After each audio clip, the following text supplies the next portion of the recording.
The best birthday gift you could give me, Dad? Just leave and don't come back. My son's words cut through the warm evening air of the backyard I'd landscaped, the patio I'd laid stone by stone. I watched him there, 29 years old, confident in his cruelty, surrounded by friends who nodded their approval. I didn't argue, I didn't plead, I simply stood, brushed the dust from my jeans, and walked toward the gate I'd installed myself. "Enjoy your party," I said quietly. Behind me, I heard laughter. Cruel, dismissive laughter. As I walked toward the door, my phone buzzed. Life, I've learned, has a twisted sense of timing when it comes to delivering lessons about gratitude. Before we continue, please subscribe to stay updated on our latest stories and feel free to share your thoughts in the comments. I was up at 5 that morning, marinating steaks for Michael's 29th birthday. $30 a pound. Sarah had mentioned how divine these cuts were at some fancy restaurant downtown, so naturally that's what we were having. The house was quiet except for Sarah's heels clicking upstairs on the hardwood floors I'd installed last year. Brazilian cherry. $3,000 and 2 herniated discs later, the place looked like something out of her magazines. My phone buzzed while I was dicing potatoes. Text from my foreman asking if I was coming in for Saturday overtime. Double pay on the Morrison project. I typed back, family stuff, and set it aside. Michael's birthday always came first. "Morning, Dad." He shuffled into the kitchen looking rough, messy hair, dark circles under his eyes. The stress from his law firm was getting to him, or maybe it was too many late nights with Sarah's crowd. "Coffee's fresh," I told him, nodding toward the Italian machine Sarah had to have. $2,000 for coffee that tasted the same as my old Mr. Coffee. But what did I know? He poured himself a cup and leaned against the granite countertop. Another Sarah upgrade from the old Formica that made the kitchen look dated. I'd spent my entire vacation installing that granite, cutting and fitting each piece by hand. "So about today," he started, and something in his voice made me look up from the cutting board. "Sarah's parents are flying in from Charleston." "That's great," I said, still dicing. "More family to celebrate with." Yeah, well, there it was, that nervous hair-running thing he'd done since he was a kid. They're kind of particular about presentations. You know how it is. I set down the knife. "What exactly are you trying to say, son?" "Nothing bad, Dad. Just maybe keep it low-key today. Don't go overboard with the whole host thing. Sarah thinks it might be better if you just blend it in more." Blend it in. In the house I built. At the party I was paying for. With the food I was cooking. I was quiet for a long moment, watching him fidget with his expensive coffee cup. The same kid I'd worked double shifts to put through law school was asking me to make myself invisible in my own home. "Sure," I finally said. "Whatever makes you happy."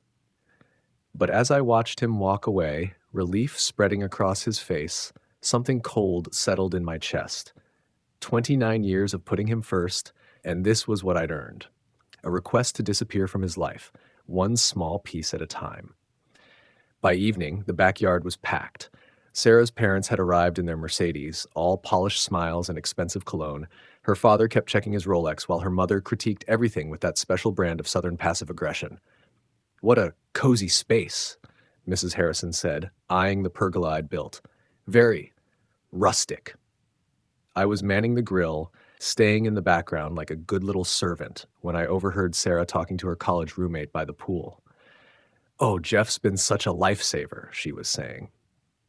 "He basically rebuilt this entire house for us. For free, of course. He loves having projects to keep him busy since the divorce." For free. Loves having projects. I flipped the steaks harder than necessary, the sizzle drowning out the sound of my grinding teeth. $40,000 in materials and 6 months of my life reduced to a hobby. "Dad seems a little tense tonight," someone said behind me.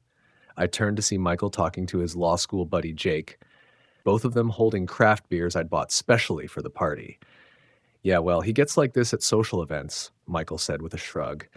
"Never really learned how to just relax around people. Blue-collar thing, I guess." Blue-collar thing. The words hit me like a physical blow. This from the kid whose college I'd paid for with these same blue-collar hands. The kid whose law school loans I'd co-signed when the bank wouldn't give him enough. "Must be nice having him around, though," Jake said. "Free labor whenever you need something fixed." Yeah, it has its perks, Michael laughed. Though honestly, sometimes I think he needs this more than we do. Gives him purpose, you know? That's when I snapped. I set down the spatula and walked straight over to them. Jake saw me coming first and suddenly got very interested in his beer label. Gives me purpose, I said, my voice cutting through their conversation. Michael's face went red. Dad, I didn't mean, no, I think you meant exactly what you said. The entire backyard was starting to turn toward us now. So let me get this straight. 29 years of working double shifts to pay for your college, that gives me purpose. Co-signing loans when your credit wasn't good enough, that's for my benefit. Rebuilding this entire house with my own hands so you could impress Sarah's family, I do that because I'm bored. Dad, you're making a scene, Michael hissed, glancing nervously at Sarah's parents. Am I? Because I thought I was finally telling the truth. I looked around at all the shocked faces. You want to know what really gives me purpose, son? Finding out that my own kid thinks I'm some pathetic old man who needs busy work to feel useful. Michael's jaw tightened. He was getting angry now, embarrassed in front of his friends. Look, we appreciate everything you've done, but you can't just appreciate. The word tasted bitter. You appreciate it, like I'm the neighborhood handyman you throw a few bucks to out of pity. That's not what I meant, and you know it. It's exactly what you meant, that I need this more than you do, that fixing your problems is some kind of therapy for me. I could feel 29 years of swallowed pride finally breaking free. Well, congratulations, Michael. You figured me out. I'm just a lonely old contractor who lives to serve his ungrateful son. The silence was deafening. Even the music seemed to have stopped. Sarah appeared at Michael's side, her face pale. Maybe we should all just take a breath. No, Michael said, his voice shaking with anger. No, I'm done with this. I'm done walking on eggshells around him, pretending his constant hovering is normal. He turned to face me fully, and I saw something cold in his eyes I'd never seen before. You want to know the truth, Dad? The best birthday gift you could give me? Just leave and don't come back. I looked at him there, 29 years old, confident in his cruelty, surrounded by friends who nodded their approval. I didn't argue. I didn't plead. I simply brushed the dust from my jeans and walked toward the gate I'd installed myself. Enjoy your party, I said quietly. Behind me, I heard laughter. Cruel, dismissive laughter from people eating my food in the home I'd built. I was barely at my truck when I heard the commotion behind me. Shouting, then Sarah's voice cutting through the noise. Somebody help! Jeff! Jeff, wait! I turned around to see smoke billowing from the kitchen window. People were streaming out of the backyard, some of them on their phones, others just standing around looking helpless. Sarah came running toward me, her face pale. It's Michael. He went to the grill. The grill after you left said something about finishing the steaks himself. But something went wrong with the gas, and now there's a fire in the kitchen, and his hand is burned, and I don't know where anything is. Of course they didn't, because I was the one who'd installed everything. I was the one who knew where the emergency shutoffs were, where I'd mounted the fire extinguisher, where the first aid kit was stored. I followed Sarah back into the house, found Michael in the kitchen, holding his right hand under cold water, while his law school buddy Jake stood nearby, looking completely useless. There was a grease fire smoldering on the stovetop, nothing major, but enough smoke to send everyone into a panic. Where is everyone? I asked, grabbing the fire extinguisher from inside the pantry door. Outside, Michael said through gritted teeth. Sarah called 911. I sprayed down the flames, took all of 30 seconds, then turned off the gas and opened the windows. The whole emergency was over before the fire trucks would even get here. That's it? I said, looking around the kitchen. This is what had everyone running around like it was the end of the world? Michael's face was red, and not just from the burn. The flames shot up when I tried to adjust the gas. I wasn't expecting. You turned the valve the wrong way, I said, examining the grill controls. This is the on-off. This is the temperature control.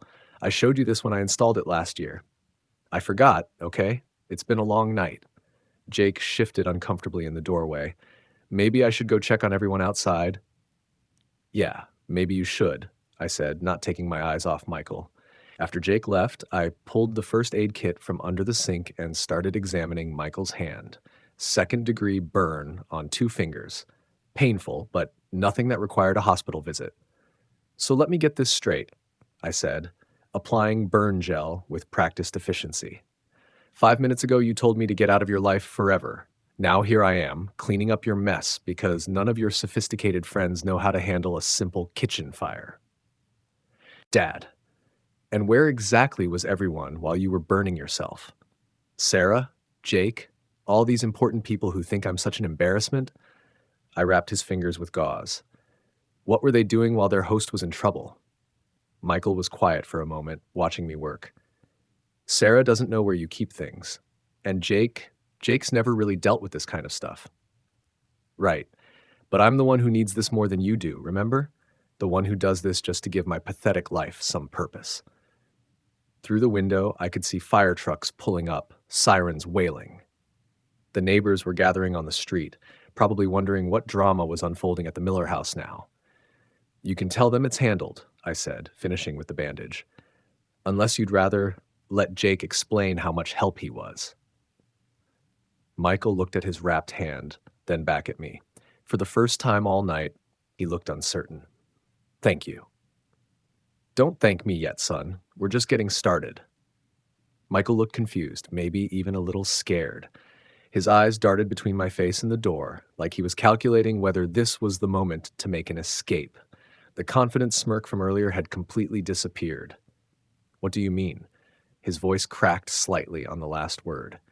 Before he could answer, the fire trucks pulled up outside, followed by an ambulance.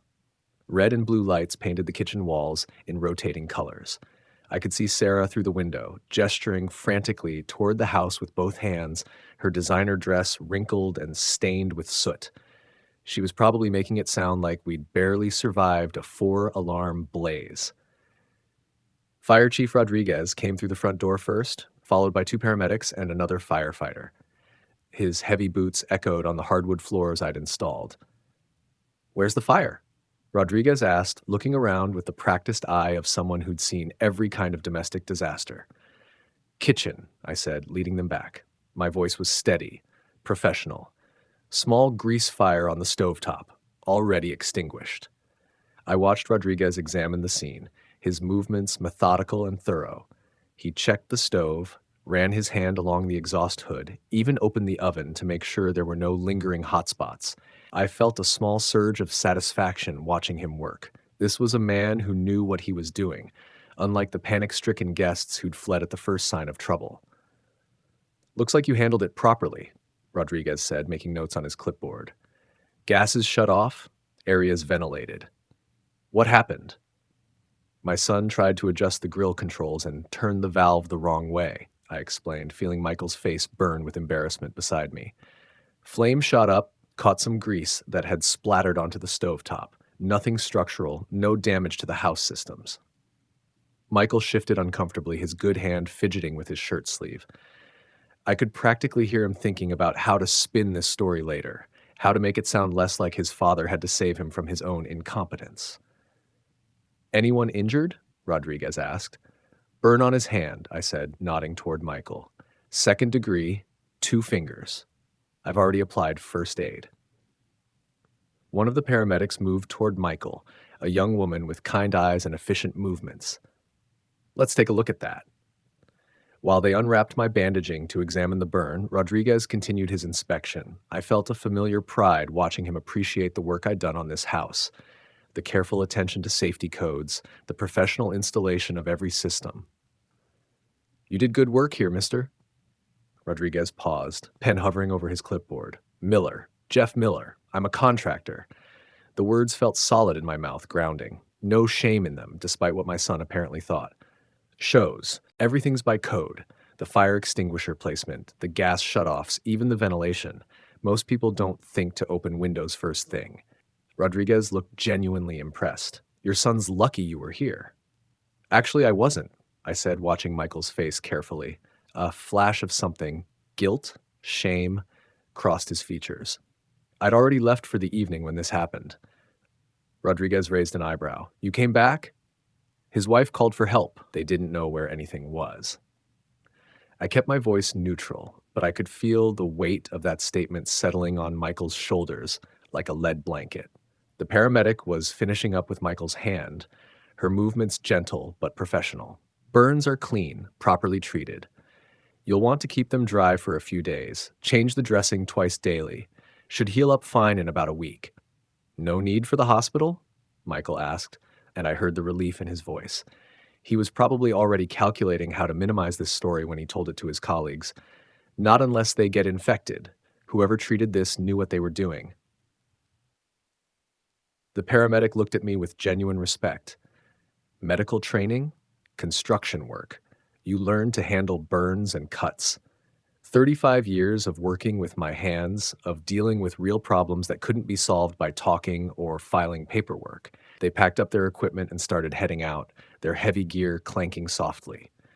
Rodriguez stopped at the door, his weathered face curious. "Mr. Miller, mind if I ask why you left your own son's party?"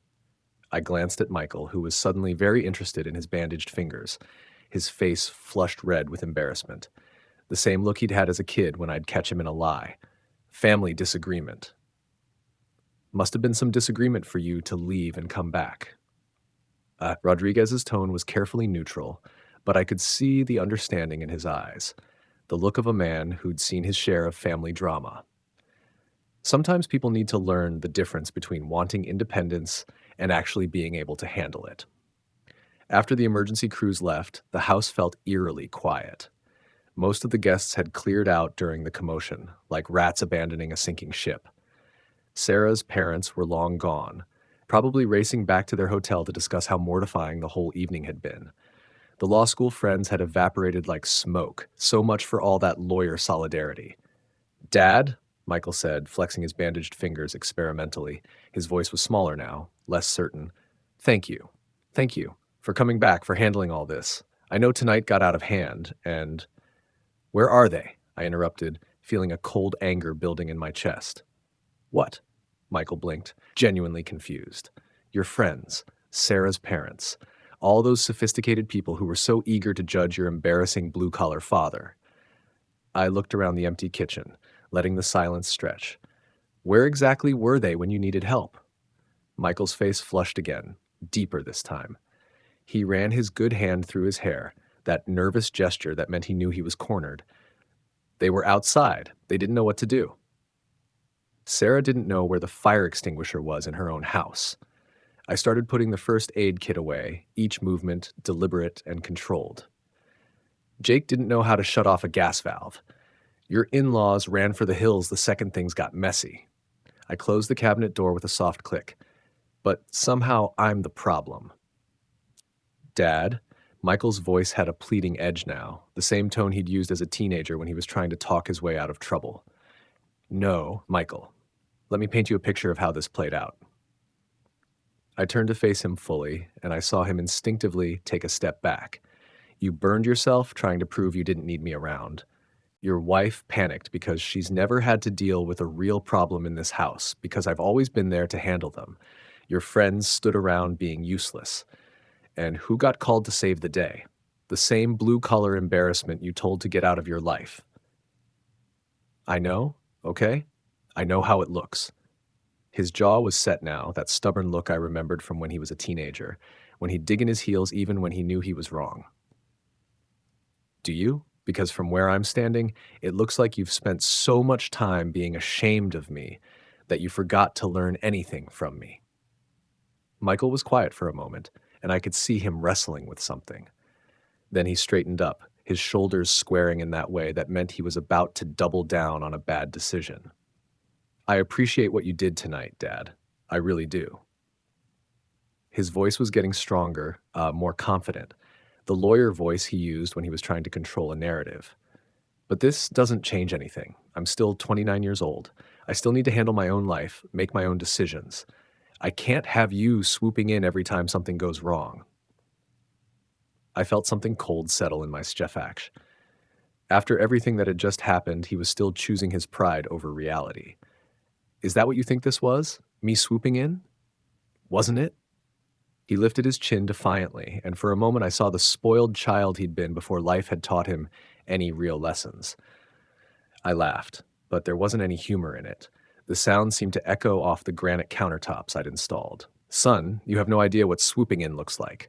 Tonight was just basic human decency. What you're about to experience is what happens when that safety net disappears completely. What's that supposed to mean? His confidence wavered slightly, uncertainty creeping into his voice. I looked around the kitchen one last time, the kitchen I'd remodeled in the house I'd helped him buy, filled with appliances I'd researched and installed. Every surface, every fixture was a testament to work he'd never appreciated. You'll figure it out. Dad, wait. He reached out with his good hand, but I was already heading for the door. This time, I didn't look back. I drove home to my apartment through empty streets, my hands steady on the wheel despite the adrenaline still coursing through my veins. I sat at my kitchen table with a legal pad and started writing down every bill I paid for Michael, every service that had my name on it, every financial safety net I'd quietly maintained for 29 years, $40,000 a year. That's what his independence was actually costing me. Monday morning, I started making calls. Health insurance first, Michael off my policy by noon. Auto insurance next, his rates would triple without my multi-car discount. Then the utilities, gas, electric, water. Each call was the same polite conversation ending with effective immediately. By Wednesday, my phone was ringing constantly. Dad, what the hell is going on?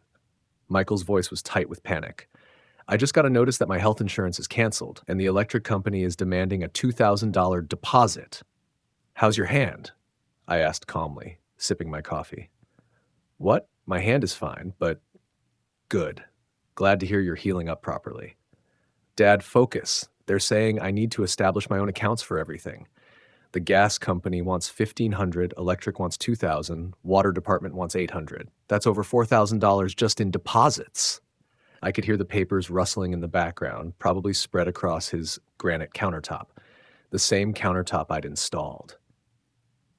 Sounds like the cost of independence, son. This is insane. You can't just cut everything off without warning. I gave you warning Saturday night. You told me to leave your life and never come back. I'm just following instructions. There was silence on the other end. I could practically hear him calculating, trying to figure out how much this was going to cost him. Dad, please. I said I was sorry about Saturday. I was out of line. Yes, you were. So can we fix this? Put everything back the way it was? I leaned back in my chair, feeling surprisingly calm. No. No? What do you mean, no? I mean, you wanted to handle your own life, make your own decisions. This is what that looks like, Michael. Welcome to actual adulthood. But I can't afford what? The life you're living? I set down my coffee cup. Maybe that's something you should have thought about before you decided your blue-collar father was such an embarrassment. Another long silence. When he spoke again, his voice had changed. Harder, more calculating. You know what, Dad? Maybe this is for the best. Maybe I needed this push to finally cut the cord completely. Something cold settled in my shefak. What's that supposed to mean? I mean, maybe it's time I stopped pretending we have anything in common anymore. You want to play hardball? Fine. Sarah's been saying for months that we should move anyway. Get a fresh start somewhere her parents can help us more. Her parents, I repeated slowly. Yeah, her father's offered me a position at his firm in Charleston. Better money, better connections, people who actually understand what success looks like. The words hit me like a physical blow. He was threatening to take my grandchildren away, the grandchildren that didn't even exist yet, but might someday. He was threatening to erase me from his life completely. You'd move to Charleston. Why not? What's keeping me here? A father who thinks cutting off my utilities is some kind of life lesson? His voice was getting stronger, more confident. Sarah's right. Maybe it's time we surrounded ourselves with people who actually support our goals instead of trying to drag us down. Drag him down. 29 years of sacrifice, and I was dragging him down. You know what, Michael? You should do that. Pack up and move to Charleston. Let Sarah's daddy take care of you since you clearly need someone to handle your responsibilities. At least he doesn't use money as emotional blackmail. The line went quiet. I could hear my own heartbeat in my ears. Emotional blackmail, I repeated. That's what this is, isn't it? You're punishing me for hurting your feelings, using money to control me to make me come crawling back. I felt something break inside me, not the clean snap of anger, but something deeper, something that had been holding my world together for 29 years.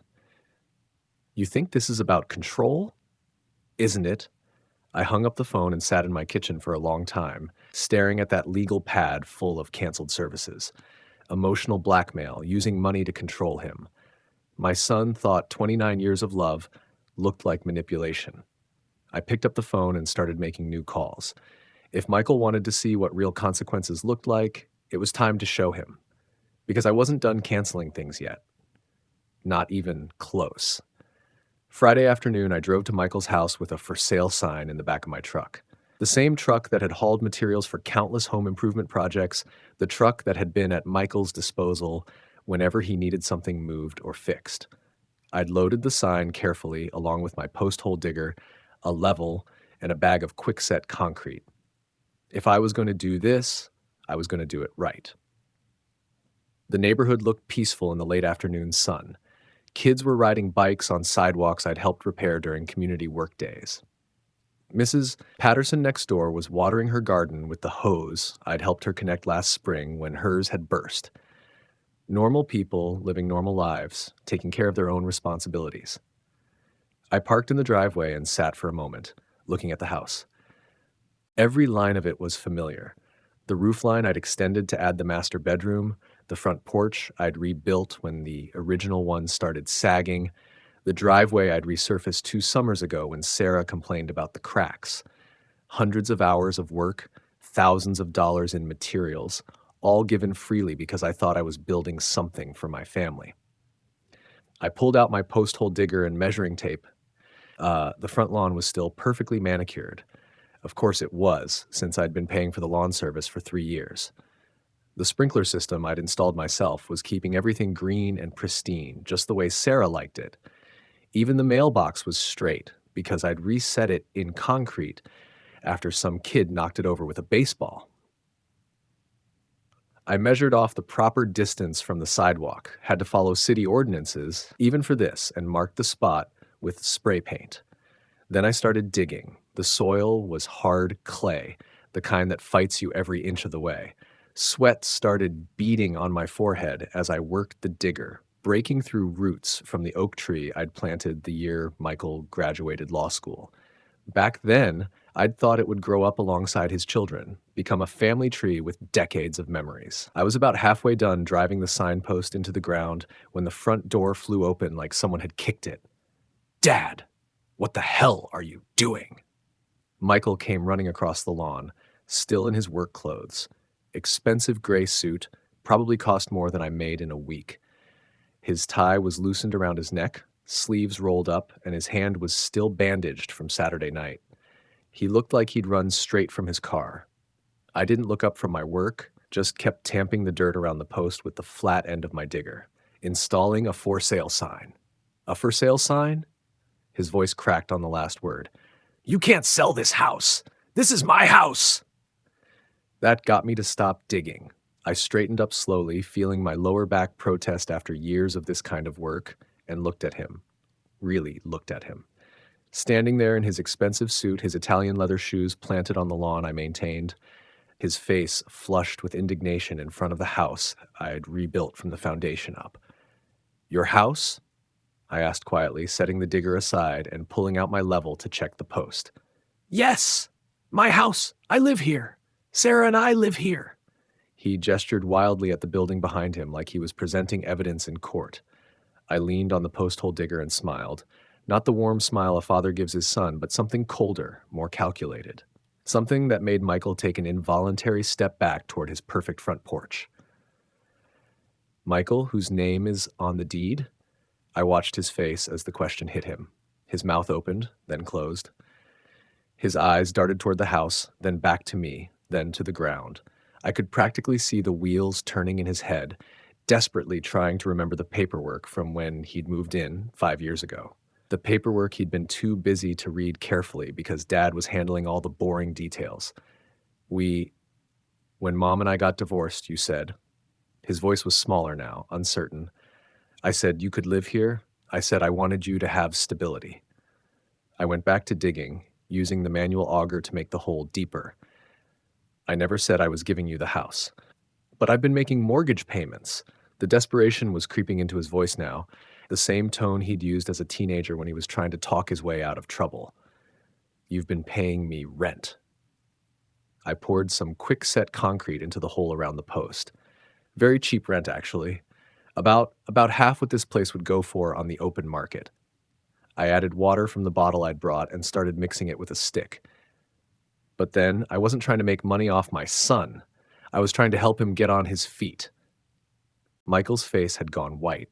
He ran his good hand through his hair, that nervous gesture that meant his world was crumbling. Dad, you can't be serious about this. Oh, I'm dead serious.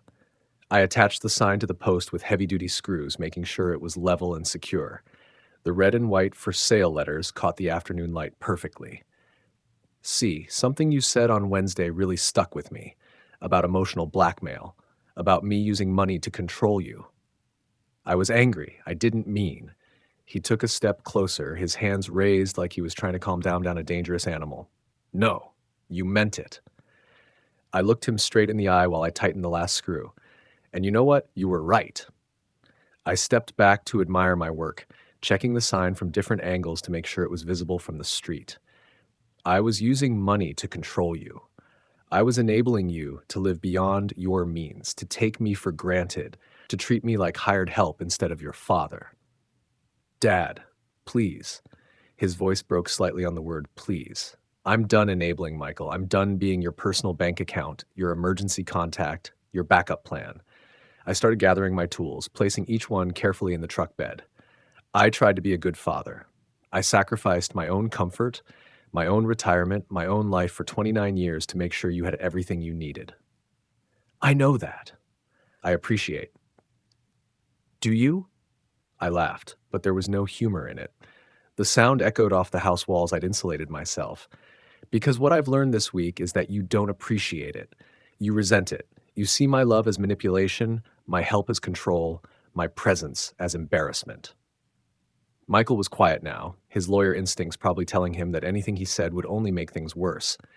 He stood there fidgeting with his bandaged hand, probably realizing for the first time that his perfect life had been built on someone else's foundation.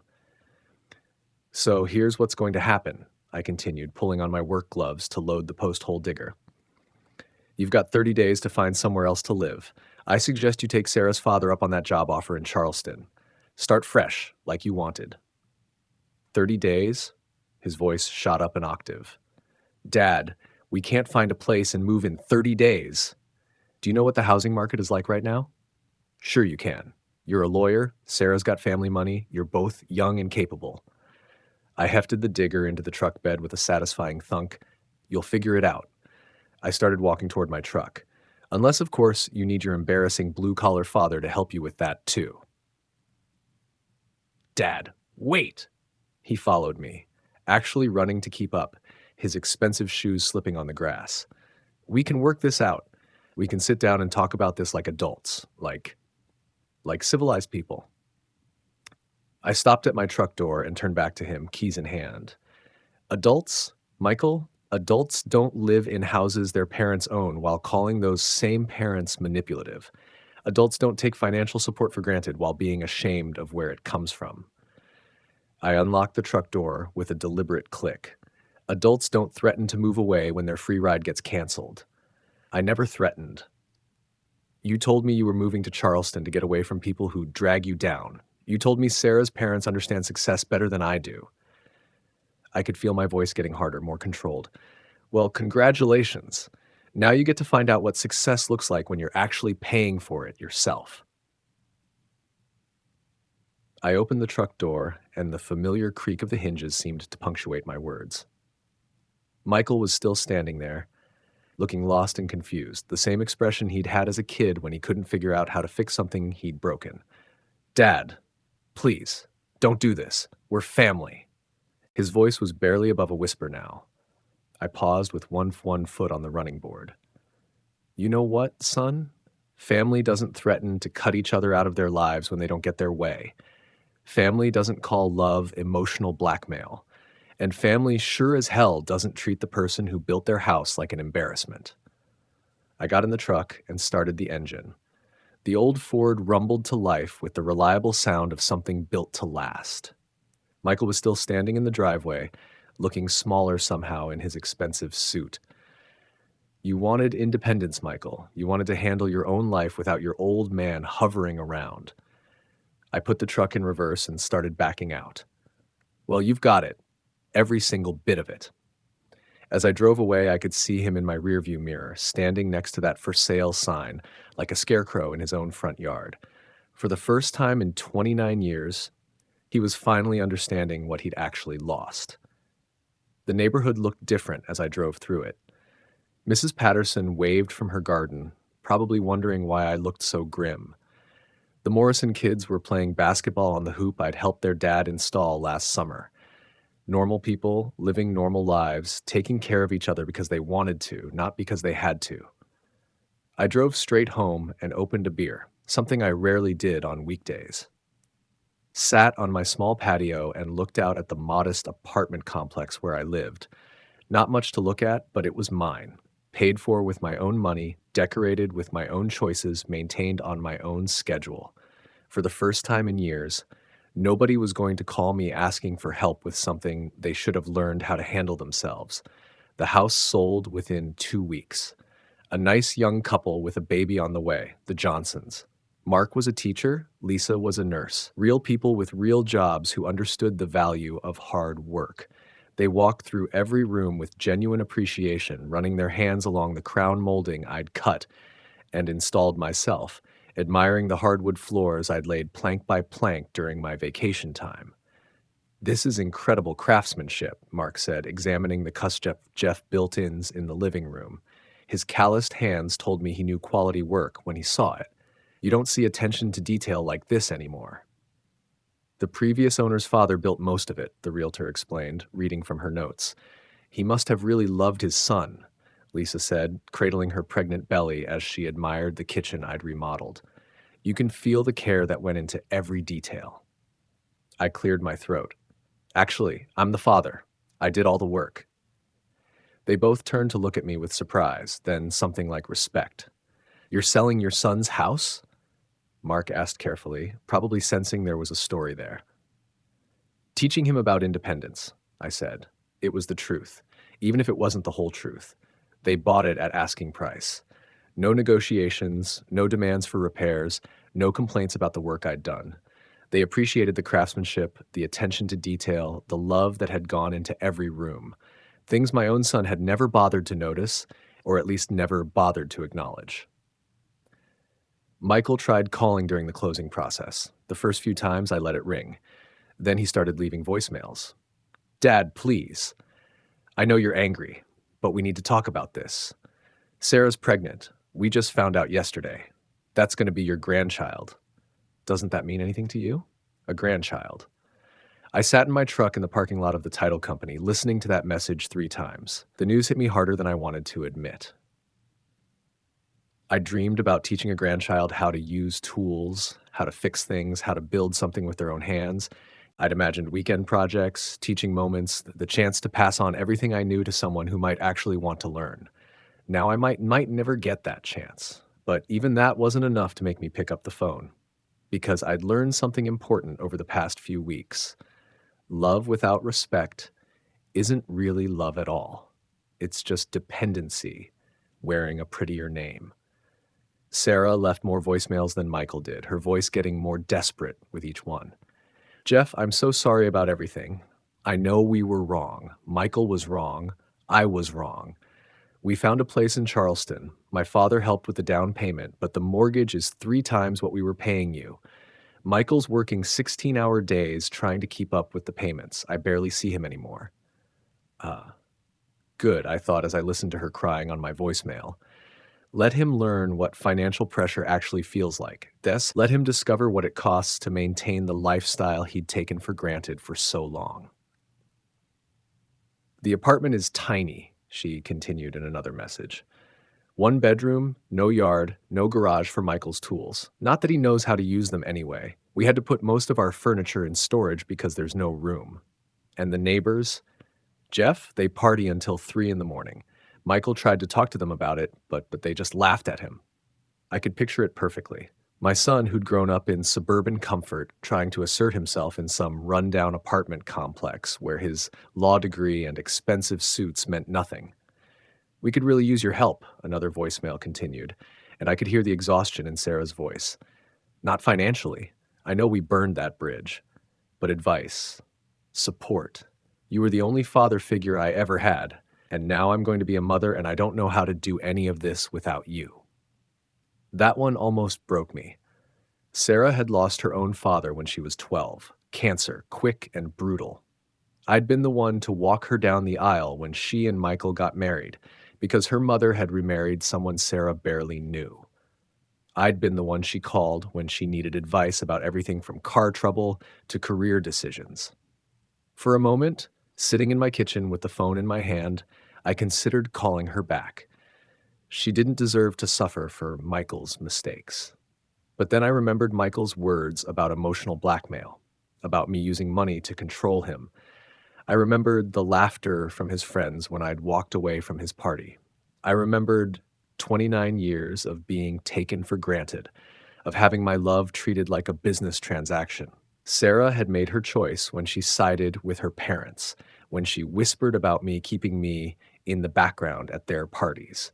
She'd chosen Michael's version of success over the man who'd actually made that success possible. Maybe they could work things out after some time passed, Sarah had said in one message.